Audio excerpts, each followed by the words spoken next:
Welcome to Talkin' Waukesha, the podcast where every conversation springs to life. I'm Andrew Nofke. And I'm Anthony Terrell.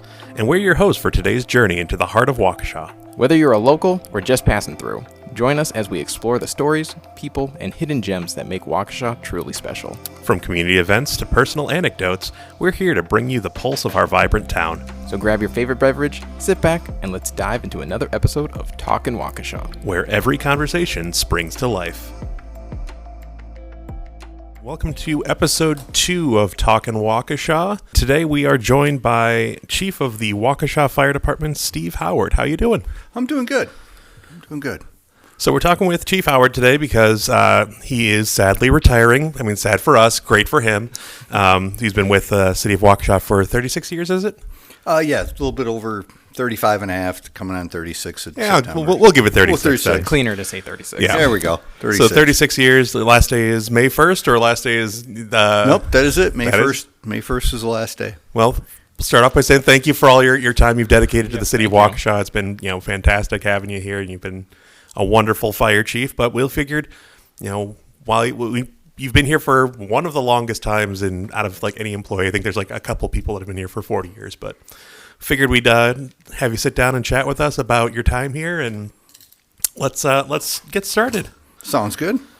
So, in your tenure with the Waukesha Fire Department, what do you think your personal greatest achievements have been, and then kind of what have been the department's greatest achievements? I mean, it's hard to kind of narrow it down, but... Well, yeah, and I guess one of those things is I kind of look at it as so much of what we do is based on a team. We go out. There's really nothing that we do individually. So you may get in a position where you get an assignment, you get a project, you become the lead. We just built a fire training center, and I kind of had the luxury of being able to spearhead that for one of my last projects here. But there was still a group of 7-8 other people working on it. Support from engineering, support from DPW, all that stuff that goes into it. So, I've really learned through my career that, you never do anything alone, especially in the fire service and in city government.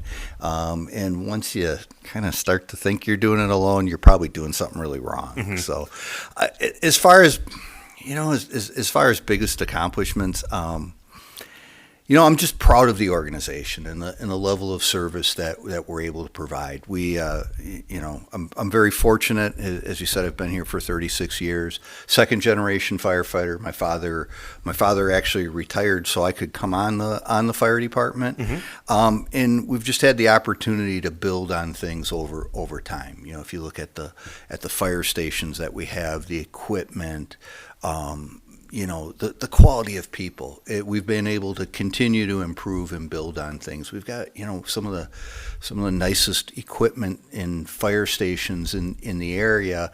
And really what that does is gives us the ability to serve the public well, and meet the needs. So I think that's, as the community has grown, our level of service has been able to grow. And I guess that's what I'm really, really proud of. There's not any, like one particular event or something I look back on and say, oh, that was like the crowning achievement. Although I do have to say, this weekend on Saturday, I came in with the crews and we did the first live fire training scenarios down at the burn building. That was a lot of fun. I enjoyed that. That was cool. I was glad I was able to do that, before, the next generation of training people and the next chief and everybody gets to work on it. So that part was really cool. That's fun.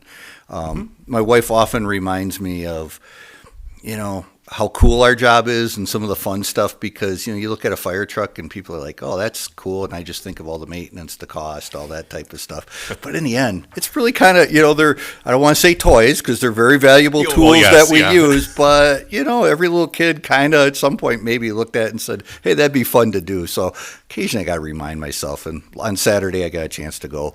We did training, but I got to go play a little bit. Right. So that's fun. That's fun. Yeah, and I know you've mentioned, two parts. One, we kind of mentioned the fire trucks being toys. I mean, last year there was the Guardian Games event that the fire and police department held together. But seeing all the kids that were out there and being so excited about a fire truck and being able to see everything up close, it's great how much community engagement that the fire department and the police department together kind of go out and make sure that the public are well aware of what what equipment's out there and what's brand new and everything. Well, and it's a nice two-way street because we're supported well by the public, and we go out and we get the opportunity to go to people's block parties, and we're invited and welcome there. And it's very much a two-way street, and quite honestly, it's also getting a chance to deal with people when they haven't called us for an emergency is really nice. Yeah. And then, in those interactions, we always try to slip a little education in, a little preventative stuff. But it's fun to interact with the kids. I still like giving tours to kids every once in a while. If the engine's gone or somebody, family's walking by and you see a little kid walking, looking in the glass doors. Now we have the cool glass doors in front of the fire station. Occasionally I'll open up the door. Hey, you want to come in and look at the fire trucks? I still enjoy doing that too. Yeah. That's a lot of fun. So kind of like on that same wavelength. So I'm sure since you started to now, technology in the fire department has changed drastically. What would you say kind of is like either like the coolest or just like the most impressive like bit of technology that has just improved throughout your time on the fire department? Well, just to give you perspective, I think we had one computer in the fire department when we started, and that was like locked in the chief's office, and only the secretary or the chief. No offense to the chief back then, but I'm guessing he wasn't using it. No offense. To now, you just look at what we're carrying for communication, but to narrow it down to one of the things, it's the thermal imaging technology. To be able to see in a smoke-filled environment to do rescue, to be able to get accurate temperature readings of the ceiling, to be actually able to see inside that burning building using that, thermal imaging technology, which was military technology that was been moved into the civilian. Now, it doesn't take away all the hard work and everything that you have to do, but that's probably some of the biggest. If you look at one thing, especially from a fire suppression side of it, and then it's just all of the equipment that we have now for being able to do diagnostic stuff for EMS out in the field and the level of stuff. And it's just like everything, I'm carrying a cell phone now that we can do alerting and paging, and it can almost work like a radio where, some of that stuff was just you didn't think of, back in the day. Yeah, computer-aided dispatching. Yeah. But the thermal imaging is kind of one of those that was pretty game-changing for us. And is that something that's inside like the visor of the equipment, or is that something that's a separate device that needs to be used? Or? So for us right now, all of our self-contained breathing apparatus has a little module on it. It used to be gauges, and now there's still an analog gauge, but there's it gives you the readout of all your stuff. It does diagnostics on your, and in there built in, we have a little thermal imaging camera there to be maybe used for personal safety, to do quick scans, and then all of our company officers have a handheld camera. Hopefully someday it's all integrated into the helmet and kind of, almost like a fighter pilot kind of thing. A little more military style, but used for public safety. But that technology isn't quite there. We're currently testing some technology that allows the firefighter to be tracked through the building, not only in like a vertical plane, but also, not only in a horizontal, but a horizontal and vertical plane to do location, especially if there's a downed firefighter or we find a victim, to be able to go back and do that. So we're partnering with a company called Ascent to do some of that. It's real in the beta stage, but doing some of the testing. It's still very neat, though. Yeah. Yeah. Like, it's keeping everyone safe on both ends, and you can kind of do some analytics and reports after it of, this is how it all went. This is how we could have done it differently moving forward. It does mapping, kind of like how your Roomba maps the house. It'll do it real-time mapping, so you can tell where some of this technology, they're starting to go and say, hey, what about this for the fire service? Or, hey, can we have a little robot that can go in and map the house and look for downed victims? And, who knows what it's been pretty exciting seeing the technology over 35 years. I can only imagine what the next 35 years are going to be. Right. Yeah, and I can imagine, too, some of it is where you can't even comprehend some of the ideas. So it's like you don't know what you don't know, and then they come up with this technology that does X, Y, and Z, and it's like, wow, I didn't even know we could get to that point that that was an option. Right. And now it's almost there's so many different platforms and so many different things to figure out the best fit and then not to get information overload. And, now talking about you trying to use AI to manage all the inputs. And it's kind of exciting, but it's also a little intimidating at times, too, with all the technology, Yeah, on the plus side, I feel like fire safety is one of those things that's like, yeah, you're not worried about AI taking over. You still need people. You still need part we're human not. Intelligence to kind of. But if it can help us in our it. decision-making process or manage all the inputs that we're continuing to get for an incident commander, that can be very helpful. Definitely.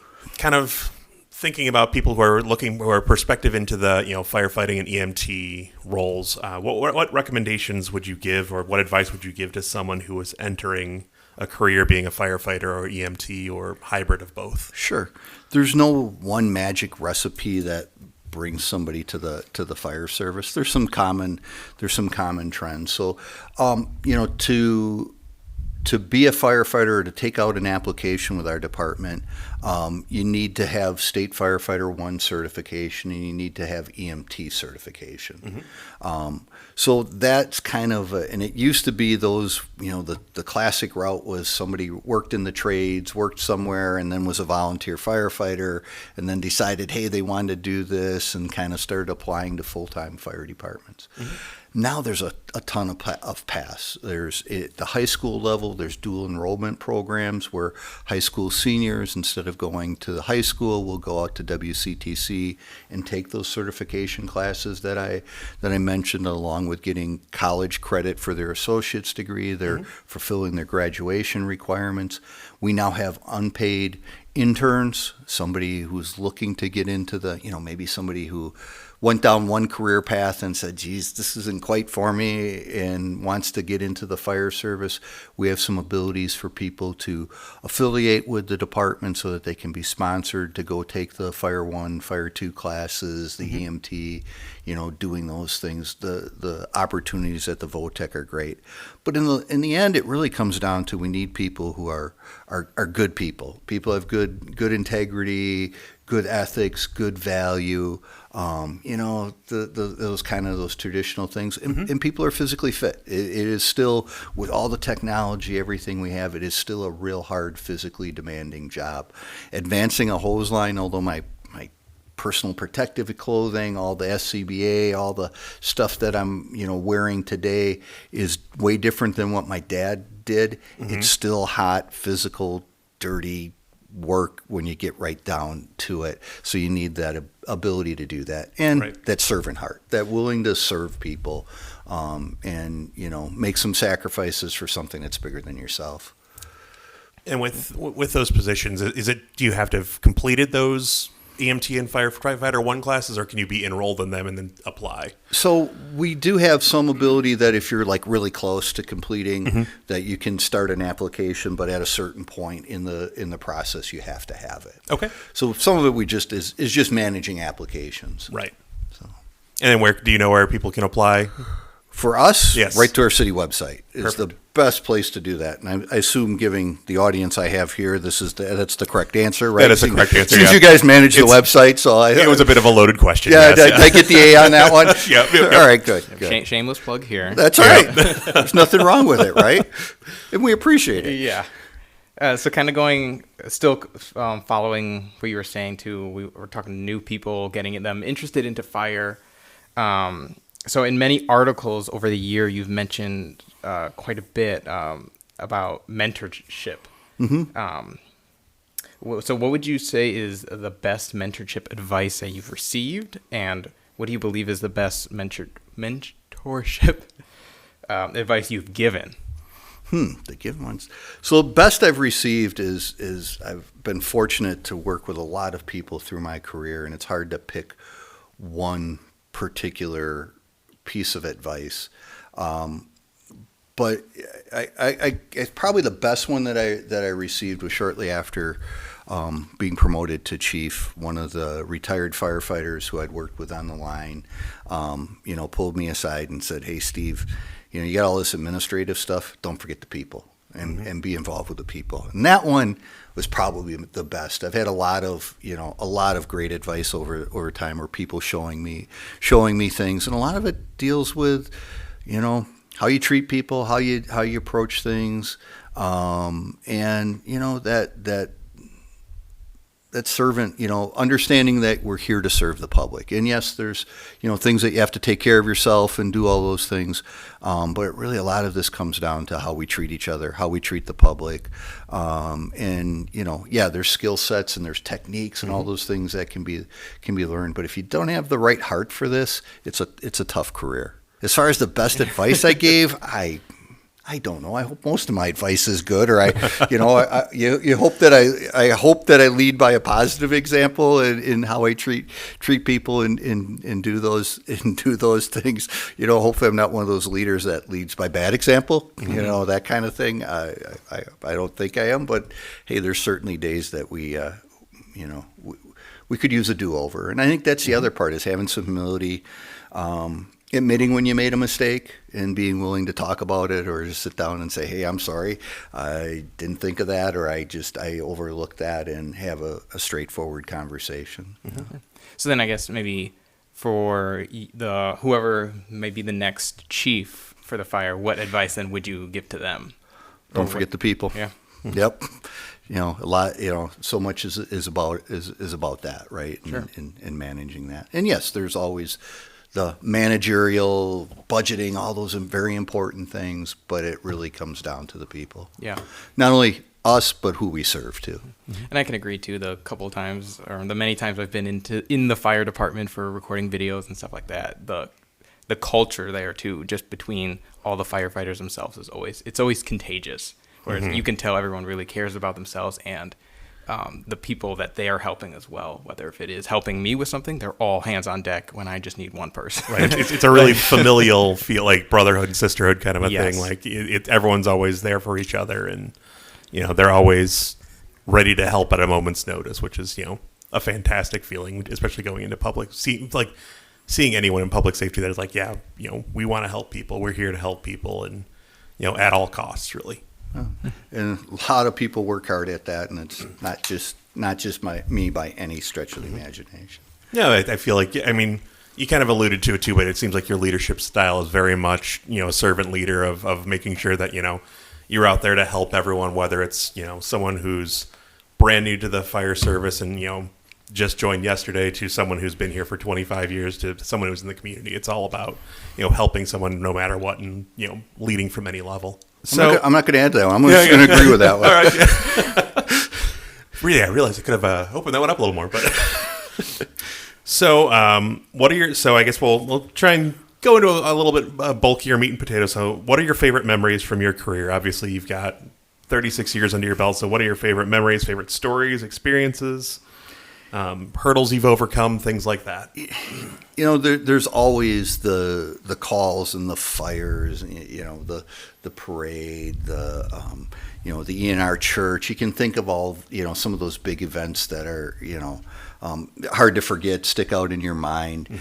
But honestly, some of the stuff that puts a smile on my face more is some of the stuff around the station and working with people, and just, some of the fun in the downtime. Not all of it is serious work all the time, and just working with a crew, as you said, kind of that family environment in a positive way, right? And just having some fun, and being able to enjoy yourself, and starting, instigating maybe some water fights on the apparatus bay, or just some of that stuff. And it's not the big events; it's some of those things that you remember of helping somebody when they're having a bad day. Or one of the things when I was early in my career in the Fire Prevention Bureau, the Waukesha Women's Club was getting near the end of their run as a service club, so they were looking at some projects to do at the end, and we didn't have a fire safety house, and that was one of the goals. One of the things that we really wanted to do is get out into the schools better and teach a curriculum and have that safety house that we've had for many years. So one of my fondest memories is going with all the members of the board of the Waukesha Women's Club, and they, there's a range of ages there, and here we are in New Berlin because they had a house like we wanted to purchase, and going through a safety house with all these older women. They don't seem so much older anymore now that I'm of this age, but when I was, in my late 20s, they seemed a little bit older. And going through a fire safety house and talking about not only, the fun of that, but, their generous donation to really launch our program. So they donated all the money for that. So there's opportunities to do stuff like that. Right. Just still things that you remember. So. Yeah, I mean, I've gone through a fire safety house many a time as a kid, but I can imagine it's much easier as a child than it is an adult. Yes. They crawling along the floor, checking the door, checking the window, things like that. And what was so fun was how into it they were, and wanting to check it out and do those things. So, there's some really neat opportunities. Working in the fire, I had a decent part of my career. I worked in the Fire Prevention Bureau, and getting out into this community and getting to meet some of the people, the business leaders out here, all the different things that are made in this community are done, and it's a really nice place. I'm fortunate I grew up here. I went to school. I graduated from Waukesha North, so it's really neat to be able to serve my career in the community that I grew up and just see some of the depths and some of the wonderful people that are out there and some of the really amazing things that are manufactured in the community. Mm-hmm. So as a kid, I mean, you've grown up in Waukesha. I imagine your father being in the fire service probably helped it a little bit, but what led you to wanting to be a firefighter and an EMT? Well, the last thing that I wanted to do was to be a firefighter when I was 16 or 17. Mm-hmm. And I didn't realize it, but my dad trained me to be a firefighter my whole life. I've talked to other firefighters who have got, fathers in there, and it's kind of inevitably, you don't learn just to put a ladder up on the house. You learn how a firefighter puts a ladder up on the house, that kind of stuff. Mm-hmm. But at the time I was looking to go quite honestly, everybody told me I should go do what my dad did. So of course, being a young kid, I decided I should do the opposite. So I was going to go into business. Nothing wrong with that. No. Started going to UW system. I was working full time, probably enjoying myself a little bit more than I, probably should have been to be a good, productive student, and started seeing some of my friends graduate. They're a little bit older, and selling magazines door to door, and not, having really tight job market. Mm-hmm. And somewhere between the time I was like 16 to the time I was about 20, all of a sudden my dad got a lot smarter because his advice was really good all of a sudden. So sounds about right. Yeah. So all of a sudden it was like, hey, that's a good opportunity. I looked at one career path and didn't like it, and then started to get an appreciation for the craft, the trade that my father was in, and was fortunate enough to take out an application, got offered a job here, and 36 years later, here I am. Yeah. So then, outside of the doing fire and all that, what was probably the most interesting or unusual job you had? Oh man, I had a lot of different. I did house painting. I worked at the gun club, setting trap. Doing that stuff. But I was before I became a firefighter, I worked as a commercial tree trimmer. So climbing trees with chainsaws, doing arborist work. Mm-hmm. I didn't have a degree, but was, trained through the company I was in. So that's what I did before I was hired here. So that's probably the most interesting, but had a lot, typical growing up as a kid, had all kinds of different jobs and, little side hustles when you're, trying to, make some money when you're young, that kind of stuff. What do you think is the best thing about the Waukesha Fire Department? I mean, what would you say puts Waukesha Fire Department above, any local fire departments, or why should firefighters or EMTs come to work for Waukesha Fire versus somewhere else? I guess you're going to hear a common thread, but it's the people, the work culture. It's a good place to work. It's a good community to work in. We're appreciated. We're supported. And it's rewarding, but I really think it's the coworkers, the people there, and there's a lot of really good fire departments out there. But I really, I think it's a real good work environment. Not only just the fire department, but the city in general. The city has a nice place, and our services are valued. And we're fortunate. We've had good support. They're always, budgets ups and downs and those types of things, of course. But the fire department has a good resources. But you know what? Having nice fire stations and nice fire trucks don't matter if you don't have good people and good coworkers to work with. So kind of bouncing off that too. So a lot of people see what fire EMTs do when they're out on a call. What do you do during your downtime, or what's your favorite activities that the stations do during their downtimes that kind of build that camaraderie and keep things light and fun? Well, there is a lot of good nature fun that's there. A lot of the downtime is preparing to respond to the next call, checking rigs, cleaning the stations, doing all the training. But there is time for one of our stations just they went and pooled their money and bought a pickleball net, so they do they'll pickleball in the evening. There's a lot of those camaraderie things. There's a lot of activities that happen off the job where people attend events, weddings and kids' birthdays, and shift will have a golf outing or go to the lake and do some of those things. So there's a lot of activity, and it's just hit or miss on the day. Some days it's really really busy, and occasionally get that shift that's a little bit of downtime. Yeah. But the work day from the start of the shift till early in the evening is pretty structured, scheduled with a lot of training. There's an opportunity to work out, but we consider that part of the work day and keeping physically fit and ready to respond. It comes back to a lot of times it's you're hanging out with a bunch of people working right, with a common mission, with a common goal, and it's enjoyable. So now that you're retiring, though, you're going to have a lot more free time in theory. Maybe. We're looking for a fire chief. You interested? No. So I guess to kind of let the public know, kind of tell us a little bit about yourself outside of fire. What things are you into? Also, what do you want to do now that you're going to be retired? Well, I'll be honest, for the last number of years, a lot has been centered around my work, and then I teach at WCTC, and I've been doing a lot of teaching. My kids are older now, so they're out of the house, but we're starting to have grandkids, so that's always exciting and fun. Yes, exactly. So being able to spend a little more time with my family, a little bit more travel. I'm still gonna work part time. Quite honestly, scaling back from a 65 hour work week to something a little more manageable. If I just stayed around the house and didn't, nothing against that, but I think my wife would go crazy if I was around too much. Got to ease into it a little. Yeah, so I've got about a month where I don't have anything planned. I'm going to go visit my son down in North Carolina. He lives down there. He's in the Air Force. So I got a little bit of things that we're going to do, activities, and then I'm going to start to do some part-time work. I'm going to work for a national association that's going to be tied to the fire service, so that'll give me a part-time job. So still have some ties, and I'll still teach out at WCTC. Very good. Oh, good.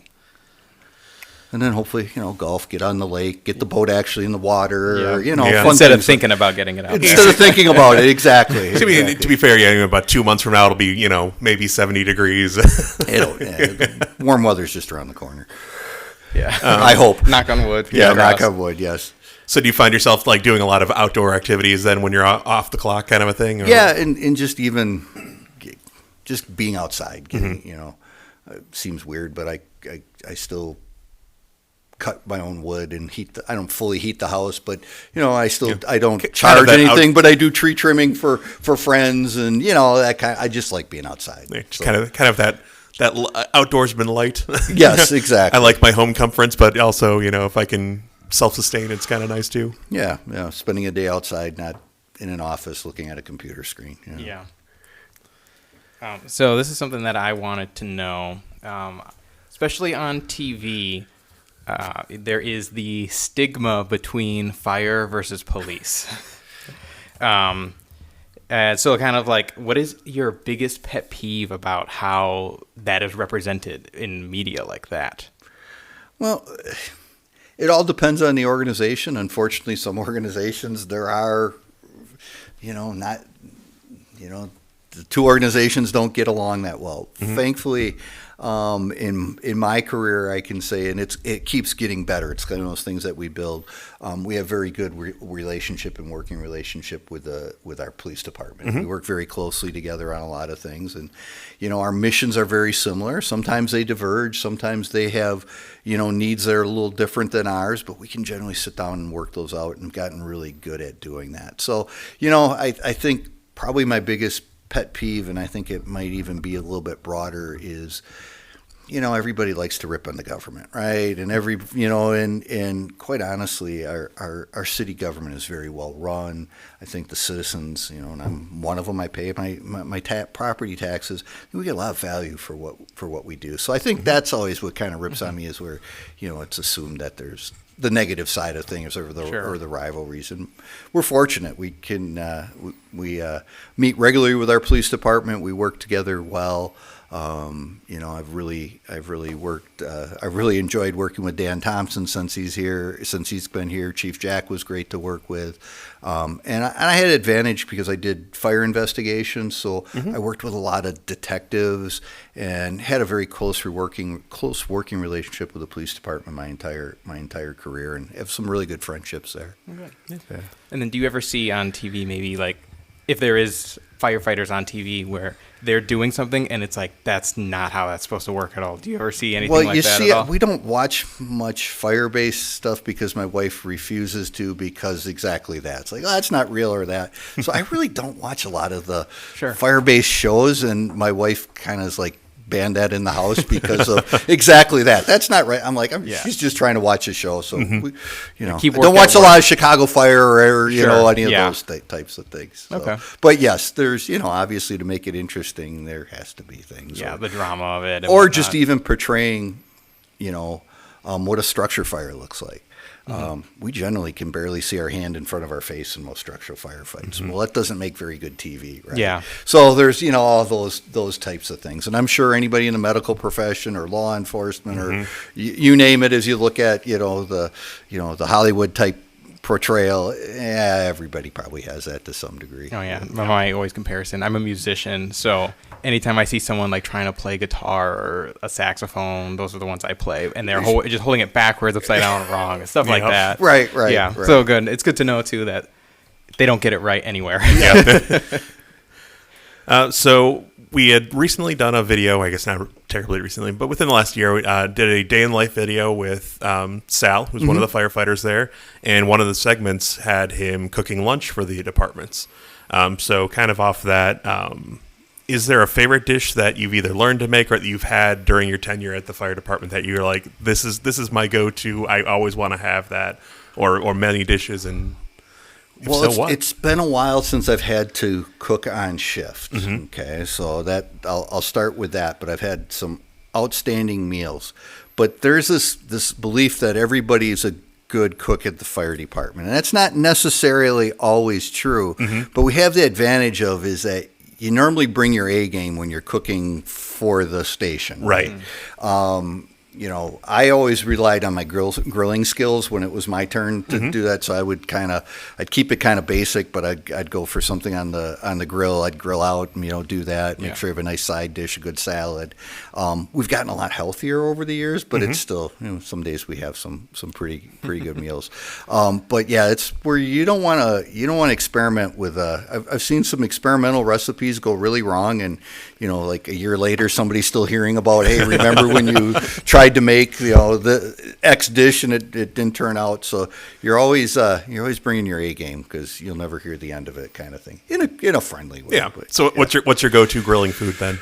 I always, you could never go wrong with, I always did a lot of like chicken, but then good marinade in it. Try to do something. Tried to eat a little bit healthier, but that's it's a struggle. Yeah. And then there's always the quick meals. Hey, we need some. Always a little bit. Always have some spaghetti, have some meatballs in the freezer in case you get a busy day and what you were planning on making didn't work. You can always throw that together real quick and have something to eat. Have you had any really like abysmally bad meals that are like, I'm good now? Well, I think sometimes the strategy, if somebody doesn't want to cook, maybe you don't bring your good meals. So I've had some, like hot dogs and and I think there was a little like revenge factor there of you made me cook and I'm not going to want to cook, so I'm going to make sure you don't let me cook again. So So you kind of earn the place after you're like, okay, you cook really well. You're going to be on the cooking right. shift You more often. you can clean the bathrooms on the other side or something. I don't know. All right, let's get back to a more serious question. So, 2023, you were awarded the First Responder of the Year. How does it feel? Like, kind of. It was quite a surprise. It was very. It was nice to be honored up at the state capitol by our representatives.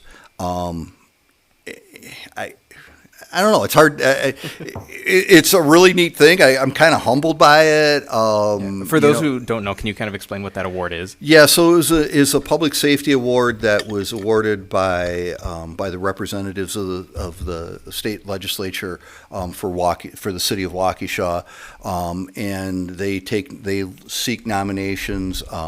Assistant Chief Hoffman nominated me for it.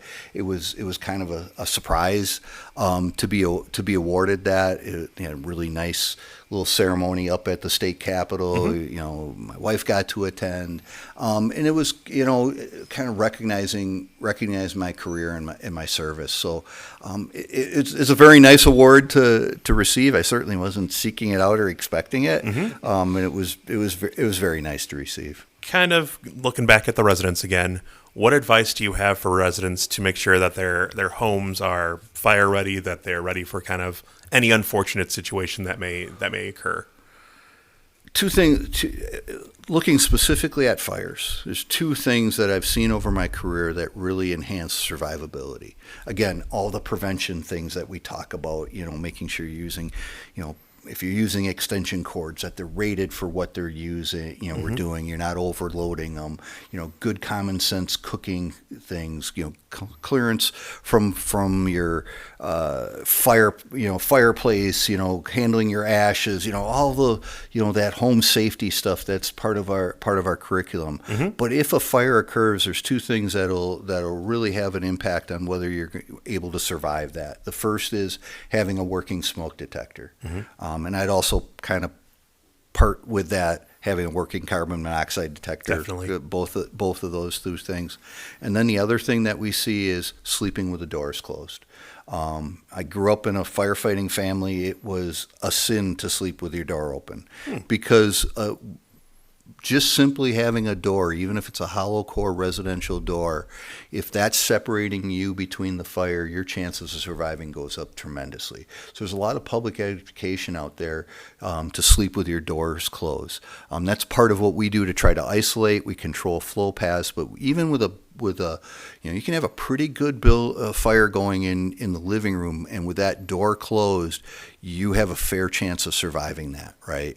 But with that door open, that's when we start to see people who are getting killed outside of that room of origin. So that's one of the really big things, having that working smoke detector to give you that early notification, and having that door closed. Those really can make a huge difference. And unfortunately, we've had examples of fires where fire starts in the living room in an apartment. The one person has their door closed to their bedroom, the other person doesn't, and one makes it, one doesn't. And it really came down to having that barrier. So sleeping with those doors closed, and of course having that working smoke detector are the two biggest things that I have seen in my career that make a huge difference for survivability if that fire occurs. Of course, prevent the fire from happening. Right. All those good kind of common sense things, all the public education stuff we do, but those are those real two big things. So with smoke detectors or carbon monoxide detectors, if there's someone that needs assistance, either getting them installed or anything, is there something that the fire department can do to help them with it? They can reach out to us, and we will install smoke detectors for people. And it's not meant to be the primary source of it, but if somebody needs a smoke detector, we have ones that we give out. We'll install them. Typically, after we have a fire, we'll go out and canvass in a neighborhood. We'll put out door public education things as door hangers, knock on doors, check to see if people have working smoke detectors, talk about fire safety. So we've done that, but we will provide smoke detectors for people. Again, if it's a rental property or something, really the landlord should be able to do that. But even we won't let somebody go a night without a smoke detector. We'll provide one. So we have that. We're very fortunate through different organizations, including the Red Cross, the PFFW. We've had smoke detectors donated to us that we can provide to the public.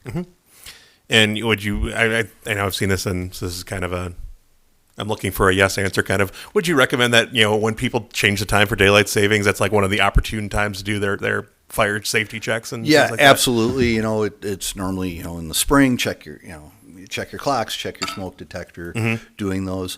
For those, especially when people have challenging locations, there's now like 10-year smoke detectors where it's a sealed unit. The battery is in there, so they don't have to be changed. Sometimes that's a good option for people. But yeah, doing that, check your smoke detector when you change the clocks is absolutely a great thing to do. And then the fire department I believe you're in charge of the tornado sirens as well. Is there anything that people can do for weather safety and weather preparedness? Actually, that's done through our dispatch center. Okay. But we all have kind of joint input. Typically, the police officers are out on patrol a little bit more, so they might have some feedback in, or we're getting information from the National Weather Service that's indicating, like rotation, those types of things. Right. It's kind of those things that I think a lot of us been taught is, one, being aware of the weather. Having a weather radio is a really good thing to have, or the alerts on the cell phones and stuff that are out there now, not just a weather radio, but there's a lot of apps that'll alert you, because the weather sirens are designed to notify you if you're outside. They're not designed to notify you inside your house. So that's one of the things I think sometimes people, even after we'll have an event, sometimes I know the city will get feedback, well, I didn't hear the sirens in my house. No, they weren't really designed for that. They're really an outdoor warning system. So making sure that when the weather's coming in, if you have a weather radio, that's great, or one of the many apps that are out there that can alert you when there is a warning. And then taking that warning serious and going to that protected area in your house. Normally that lower level in the basement, Wisconsin, we tend to have basements, but for those houses that don't have basements, getting into that interior room, having a plan, having all those kinds of things. Definitely. So it's kind of a group effort for the weather alerts and those types of things. But yeah, we are capable. We do have the capabilities from our Station 1 and from our battalion chief's vehicle to activate the sirens. But normally that's always done by dispatch. What would you say are some of the biggest issues facing Waukesha Fire Department as a whole? This is always one of those topics that nobody ever really likes to talk about, but it really, and we've been very blessed with very good funding, but with the levy limits and expenditure restraint, the funding for the city is challenging to meet all the needs, and we've had a lot of really good years, and we've been blessed with good budgets to provide the service. But looking to the future, I think that's going to continue to be a challenge. And when you really look at the fire service, or specifically our budget, but the fire service in general, 93 to 94% is the people. We don't have a lot of variable costs. We have to have in our operating budget, when you take away the people, then you have some of your fixed costs for putting fuel in the rigs, heating the stations, and doing those things. And I'm not saying there isn't things that we can do to be efficient, to do things a little bit better, and we're always looking for those opportunities. But continue funding when expenditure restraint, or levy limits. Sometimes we're looking at a 1% increase and just look at inflationary rates. Right. So making the budgets has been challenging, and I see that is going to be a challenge for the future. And I think as a taxpayer, I appreciate lower taxes for my property tax, but there's also that balance in service. And the fire department, police department, public safety, makes up over 50% of the city's budget. So that is a tough thing. Or you can't just say, well, okay, we're not going to cut from public safety. Well, Where does it you come got from regular then? government services, you got DPW, you have all those things. So that is going to be the challenge that I see for the upcoming years, not just for the fire department, but for the city as a whole. So as your tenure as fire chief is coming to an end, what do you think you're going to miss the most about being part of the Waukesha Fire Department? God, I'm going to go right back to the same answer. I feel like I should come up with a better answer. I'll say the fire trucks. No, which there is. Like again, we talked about that earlier on. There is that coolness of the job, or that satisfaction of going out and providing service to people, making someone's day a little bit better, and doing the trade. It's there is some rewarding aspects to it, although it's somebody else's really bad day, and you learn to find that balance. But it'll certainly be the people. Just work with a lot of really good people, have long time friendships. So that part I'll miss. The biggest challenge we just talked about, I'm not going to miss those things. No offense, it's a needed and very important thing. The city takes it very personally, but it'll be nice not to lose some sleep off of it. It'll be nice to this fall not have a budget that I'm worrying about. Yeah. All right, I got some more kind of fun questions. So if you could become an expert in any skill, hobby, anything, what would it be and why? Oh, man, that one threw me. See, I looked at the questions a little bit ahead of time, but I didn't notice that one. I would have gave that some more thought. Wow, that one's going to throw me. So if I could be an expert in anything and why? Yeah, a skill or even a hobby. I would really, I used to do a lot of scuba diving when I was a little bit younger, didn't have kids and doing that stuff. So if I could get, something diving back to I don't necessarily mean an expert, but something where you could do a little something to contribute to marine biology and science, and something that I know very little of other than I really like it and it's really cool, and still do some of that stuff. I think that would be really, really a neat thing, but I'm not quite sure how you can be a volunteer scientist or something like that, right? But being out scuba diving, being on the water is really peaceful for me. Being underwater, seeing that new universe, seeing the underwater universe kind of thing, all that stuff, that would be really cool. Kind of self-centered, but that would be really cool. That's great. That's perfectly fine. Yeah. Do you have any depths of water you'd prefer to be in? Like, do you want to be like the deepest depths and seeing the Nah, recreational diving. About 100 feet's enough for me. All right, I'm good with that. And then with diving, have you ever been involved in any of the diving rescue teams that the city offers, or the city help as a co-op with? Right now we don't have a dive rescue team. We partner with Lake Country. We share some services, so we do some technical rescue for them, and they'll do our diving, but we certainly do surface training. And when I became certified as a scuba diver, one of the things I kind of decided then is I wanted to just recreationally dive. Makes sense, yeah. I give people a lot of credit that go out and do the scuba diving for, bodies under the water. That's a really bad day for a lot of people. A lot of bad, yeah. So that part I appreciate everybody who does that. I'm glad that wasn't something I did in my career. Yeah, and it's looking at really healthy, honestly. To keep looking at pretty fish is an octopus and stuff like that is a little better. Yeah, definitely. So would you say scuba diving is like the most adventurous thing you've done, or have you done anything else that's maybe more adventurous? I've done some cave diving, a lot of stuff when I was younger with scuba diving. So yeah, I guess that would be, to me it didn't seem overly adventurous, but it was a lot of fun. So, I'd put that in adventurous stuff. Yeah. Okay, yeah, I mean, I'd say so too, because people, if anything, they go snorkeling, which is the little brother of scuba diving, not really getting in that deep. Actually, I think it's harder to snorkel than scuba dive, but that's just... Well, you see, with scuba diving, you have your oxygen all the time. You have your air there, and you don't... Yeah, exactly. You go a little too deep, and then it's just up and in. Yep. Yeah, exactly. That's fair.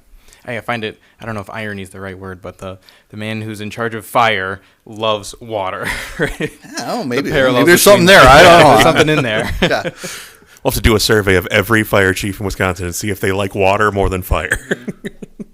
And most of them probably would, because I imagine. Yeah. I mean, I guess you probably deal with water just as much as you deal with fire. Then. Yeah, hydraulics, all that stuff. The other thing that you kind of bring up that's kind of it strikes me as we're talking about it is the fire service. I found has been one of those careers where every time I was in school, whether it be in high school, doing my associate degree, undergraduate, even my master's degree, going, I'll never use this. Somehow it's come up, doing my undergraduate for, having to take the mandatory art class.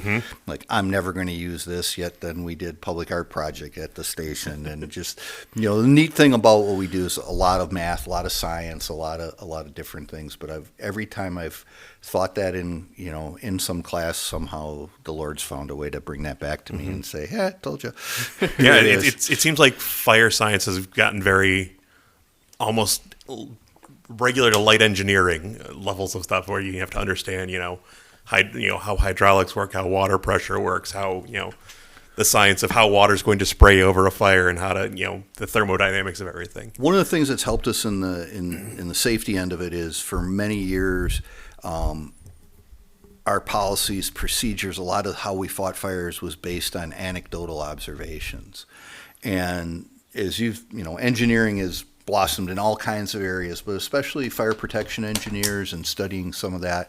It started to, and I know this from my fire investigation background, started to say, hey, what we know in the lab, your firefighting tactics aren't matching up to that.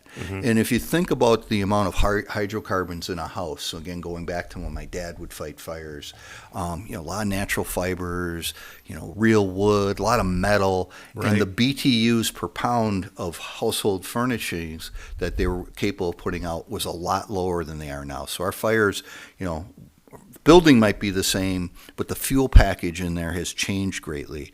And we were getting hurt and killed because we were using old tactics that weren't up to date. And thankfully through UL, NIST, some of these different research organizations who had people who were in the fire service said, hey, we got to get this knowledge out to you. So now you look at our textbooks, you start to have conversations in the fire station. It's a lot more science-based, true data-based, in looking at techniques, and we've evolved our again, it's still a lot of hard work. We still put water on the fire, but the tactics and how we do it has evolved to match the change in the environment. And that's one of the things that everything's always changing, and that's kind of one of the challenging but fun things with the fire service. And then plus just in the medical side of how new medicines, new techniques, treatments, all those types of things, it's continuing to evolve. So,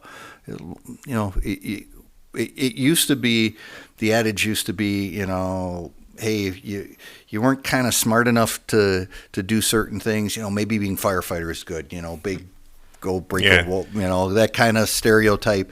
And there's a lot of science, math, there's a lot of, computer skills, a lot of things that people need to have to be successful in the fire service. Yeah, and you're talking about just changing technologies. I know the city has, I think it's 26, 27 AEDs that are publicly available now. How are you seeing that distribution of AEDs in public places benefiting the general public? The AED programs are great, but I think what's even better is, the National Heart Association started looking at data and said that, people are very reluctant to do CPR because of doing the breaths and the mouth to mouth. And they started looking at the amount of oxygenated blood that's in your body and really kind of recognized that we were missing an opportunity that if we can just get people to do chest compressions, how that can certainly help. Now, it needs to be followed up quickly with an automatic defibrillator so the public access AEDs are there, but just the awareness of that in quite frankly, the dispatcher's abilities to kind of on the spot teach people to do CPR, give them instructions, and people's willingness now that you don't have to do mouth to mouth, and we see that value. So we're seeing in our data that people are getting a lot more involved when people go into cardiac arrest, that we have bystanders, a high percentage are now we're starting to see, and I apologize, I don't have the data in front of me, but we're seeing an upward trend of people providing that initial CPR, taking those steps to help somebody. So that's really neat. We do have a Pulse Point app that has ability if you're in the vicinity of an AED and there's an emergency that's not in somebody's personal house but in a public area, you can be notified, and if you choose, go help. It'll tell you where the closest AED is. So there's some technology that's out there, but we're seeing people that are really willing to help others by getting involved with different things. Right. All right, well, I think we're wrapping up. I've got one more question that I'm going to be trying to ask everyone at the end of all of our interviews. So it's a little deep, too. All right. If you could go back in time and give your younger self some words of advice, what would you say to yourself? I think. Oh, that is a good. That one I should have thought about a little bit more. Probably the biggest advice I think I would go back to my younger self, thinking about starting in the fire service, is to work a little bit harder at having that work-life balance. And kind of, I'll look at one of the things in my career, and there's times when I probably didn't balance my home life, my family, and my kids probably paid a little bit of a price for that, because this is such a career where you can really draw you in. Mm-hmm. So those were probably one of those things I would, if looking back and have some advice, I'd probably take a little bit more time for my family, enjoying some of the good stuff, not always pushing maybe quite as hard on the career in certain things. I don't have any regrets, but if I look back at it, I'd probably make sure that I did a little bit better on work-life balance. But honestly, I think that can be said. As a society, I think we're starting to recognize that need much better. Where it used to be, hey, work. We always said the family was first, but it never really did that. So those are one of those things. If I look back at myself, I think, and we're getting better, and that's a very subjective and hard thing. And especially when you're early in your career, learning your craft, maybe moving up in an organization, taking more responsibility. Sometimes it's hard to see that whole picture. So that's probably one of the things. If I look back, maybe not advice, or if I looked at doing some things a little differently, I probably would put a little more emphasis on that. Yeah, that's wonderful. Well, thank you. And then, as we're getting ready to wrap up, do you have anything else you want to say? Kind of as a farewell statement or something to the city, or anything you want to kind of say? Like, obviously you got some time left, but no, I'm very grateful and appreciative for the opportunity that I've had with the city. I look at my dad, had the opportunity to have raise a family, have a nice a nice career that's very rewarding, in an excellent community, great schools, all those types of things, and I got that same opportunity, and I'm just very appreciative of all the opportunities, all the great people I got to meet. When I was doing fire inspections, I could go through any business here and see what was being made here and do all that type of stuff. Some really cool opportunities to get an appreciation for how wonderful this community is. And there's always little struggles here and there, but people really take care of each other here, and that's a neat thing. You still have time if you wanted to, talk with Chief Howard more, or learn a little bit more. He's at the station, 4 days a week? Are you on the California schedule? It's 4 on, 4 off, or is the life of a chief a little different? No, life of a chief's a little bit different. Yeah, I don't work the shift schedule, but I do have a lot of vacation I'm using up. So that's kind of nice. Yeah. But yeah, so I imagine if you see him at a couple events, say hi, say thank you.